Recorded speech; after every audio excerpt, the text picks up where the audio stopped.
Sir, ikaw talaga, sir?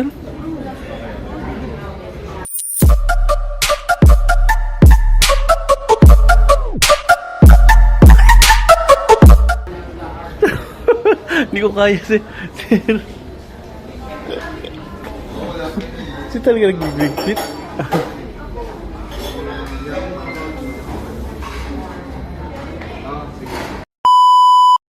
Si Mami yung si Mami yung manager.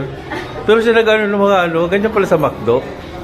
Pati, minsan lang. Pag ganito, isang bulto kasi. Kasi ang tao kasi, para malaman nila na may ano ka sa tao. Diba? Hindi ganun. ng posisyon. Kailangan maging leader ka para sa mga tao. Okay. Sige, naintindihan ko na. Kasi nga, nagulat ako eh. Binigyan niya ako sa pagpunta ko. Kasi katulad din sa kanya, manager, pero nag-ano siya. Ay, tama, malinis siya na mesa namin. Nakaisa ng upuan. Doon dapat yun.